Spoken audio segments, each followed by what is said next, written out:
आ गए।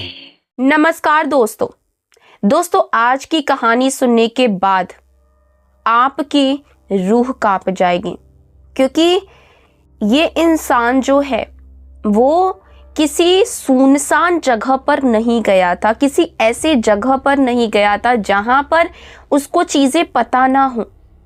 वो अपने ही जहां पर वो नौकरी करता था, उसके नौकरी करने वाली जगह पर ही उसके साथ कुछ ऐसा हुआ जो आज तक वो भूल नहीं पाए हैं। वीडियो को लाइक करिएगा, शेयर करिएगा। चैनल पर पहली बार आए हैं, अभी तक सब्सक्राइब नहीं किया है तो सब्सक्राइब करके बेल आइकन ज़रूर दबाइएगा, जिससे आने वाले वीडियोस के नोटिफिकेशंस आपको सबसे पहले मिलते रहेंगे। कहानी शुरू होती है मयंक से। मयंक बरेली का रहने वाला था। एक मध्यम वर्गीय परिवार से मयंक जो है वो बिलोंग करता था। वो लंबे समय से दिल्ली एनसीआर में नौकरी की तलाश कर रहा था। आखिरकार उसकी मेहनत रंग लाई और उसे गुरुग्राम यानी कि गुड़गांव के सेक्टर नंबर 72 की एक बहुत बड़ी डेटा मैनेजमेंट कंपनी में नाइट शिफ्ट की नौकरी मिली। कंपनी की जो बिल्डिंग थी उसका नाम था सिल्वर टावर। ये जो कंपनी थी ये पूरी तरीके से कांच की बनी हुई थी, शीशे की बनी हुई थी और ये पूरी 12 मंजिला इमारत थी। मयंक का काम था तीसरी मंजिल यानी कि 3rd फ्लोर पर।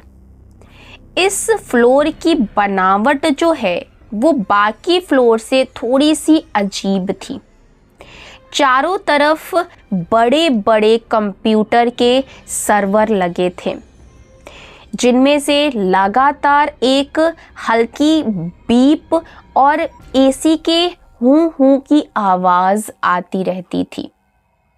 मयंक को यहाँ आए लगभग से 3 से 3.5 महीने का समय बीत चुका था। अब वो गुड़गांव की लाइफस्टाइल और नाइट शिफ्ट का आदी हो चुका था।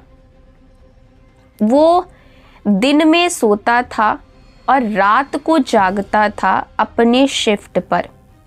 मयंक के इसी बीच 2 बहुत अच्छे दोस्त बन गए थे, सुमित और सतीश।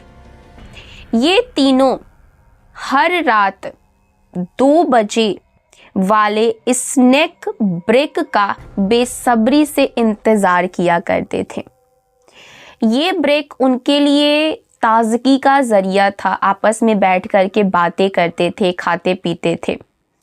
वे बिल्डिंग की छत पर बनी एक कैंटीन में जाते थे और घंटों वहाँ पर बैठ करके ये लोग गपशप करते थे। एक रात की बात है, करीब 2:15 बज रहा था। कैंटीन में चारों तरफ बिल्कुल ही सन्नाटा था क्योंकि रात का वक्त था।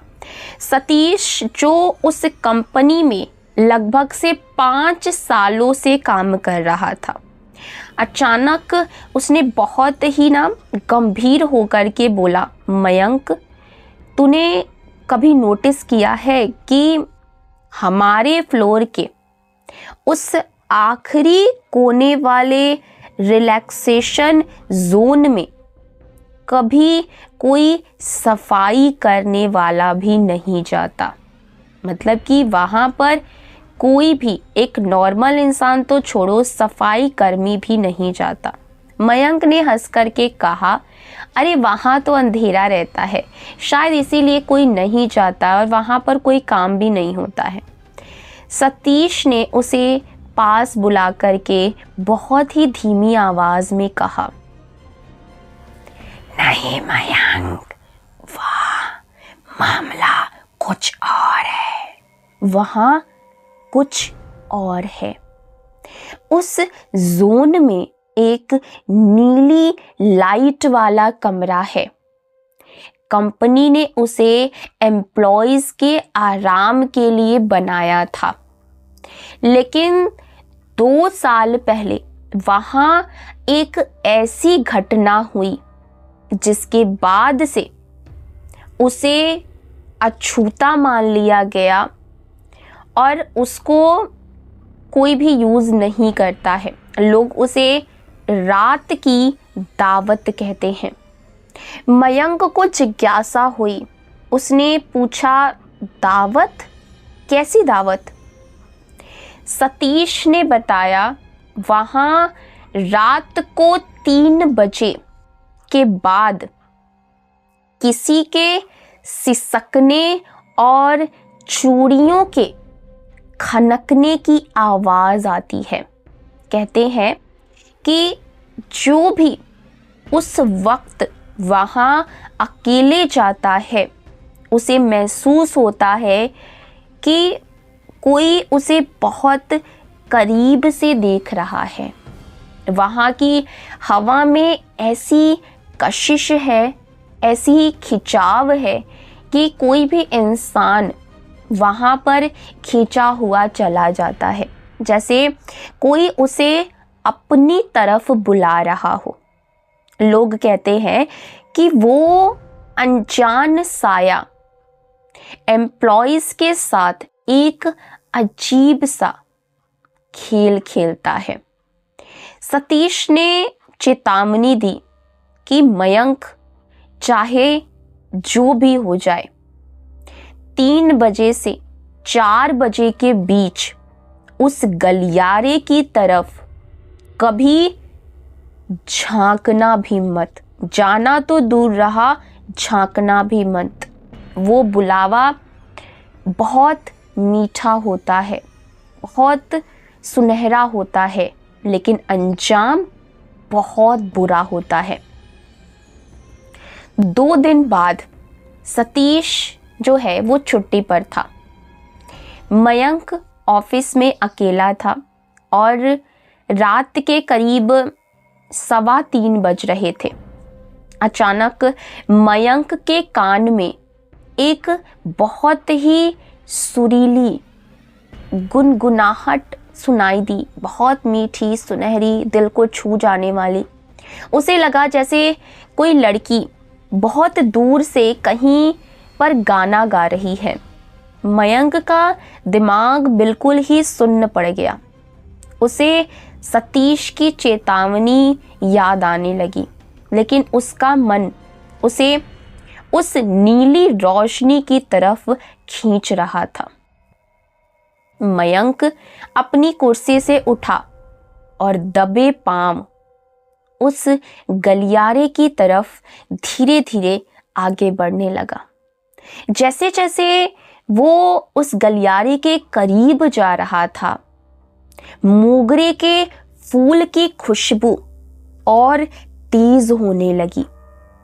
वो उस रिलैक्सेशन जोन के दरवाजे पर पहुंचा। दरवाजा अपने आप थोड़ा सा खुल गया। अंदर नीली लाइट टिमटिमा रही थी जो बहुत ही सुनहरा एहसास दे रही थी। मयंक ने जैसे ही अंदर कदम रखा, दरवाजा पीछे से धड़ाम से बंद हो गया। मयंक ने पीछे मुड़कर देखा तो दरवाजे पर कोई भी नहीं था। तभी उसे महसूस हुआ कि कमरे के तापमान में अचानक गिरावट आ गई। उसके मुंह से भाप निकलने लगे। अचानक उसे अपने पैरों के पास कुछ महसूस हुआ। उसने अपने पैरों की तरफ नीचे देखा। फर्श पर पानी की बूंदों से गीले पैरों के निशान बन रहे थे जो सीधे उसकी तरफ आ रहे थे। मयंक का दम घुटने लगा। तभी उसके कान के पास एक ठंडी सांस महसूस हुई और वही गुनगुनाहट अब एक डरावनी हंसी में बदल गई थी। किसी ने बहुत धीरे से उसके कान में फुसफुसाया, तुम आ गए, मैंने तुम्हारे लिए जगह बनाई है। मयंक ने हिम्मत जुटा करके अपने फोन की टॉर्च जलाई। टॉर्च की रोशनी में उसने देखा कि कोने में रखे बिन बैग पर एक औरत बैठी है, जिसकी पीठ उसकी तरफ थी। उसके बाल फर्श पर सांपों की तरह रेंग रहे थे। जैसे मयंक ने जैसे ही पीछे हटने की कोशिश करी, उस औरत का सिर 180 डिग्री घूम करके उसकी तरफ मुड़ा। उसका चेहरा पूरी तरीके से सफेद था और आंखों की जगह सिर्फ 2 काले गड्ढे थे। मयंक चिल्लाते हुए दरवाजे की तरफ भागा। उसने दरवाजा पीटा, लेकिन वो दरवाजा नहीं खुला। वो औरत धीरे धीरे उसकी तरफ हवा में तैरते हुए आने लगी।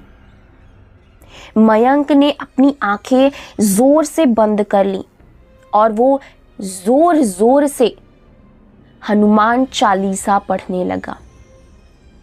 जैसे ही उसने हनुमान चालीसा पढ़ना शुरू किया, अचानक से सब कुछ शांत हो गया। सुबह जब गार्ड ने दरवाजा खोला तो मयंक फर्श पर बेहोश मिला। जब उसे होश आया तो उसके हाथों पर लाल रंग की चूड़ियों के निशान पड़े हुए थे, जैसे किसी ने उसे बहुत जोर से पकड़ा हो। मयंक ने उसी वक्त उस कंपनी से रिजाइन दे दिया। आज भी वो जब भी नीली लाइट देखता है तो उसे गुड़गांव के उस सिल्वर टावर की वो खौफनाक रात याद आ जाती है। तो आज की कहानी में बस इतना ही। आपको ये कहानी कैसी लगी है कमेंट्स में ज़रूर बताइएगा, और हम मिलेंगे अगली वीडियो में एक नई ऐसे ही डार्क एंड मिस्टीरियस स्टोरी के साथ। तब तक अपना ख्याल रखिएगा, अपने वालों का ख्याल रखिएगा और मेरा इंतज़ार करिएगा। Bye bye, take care.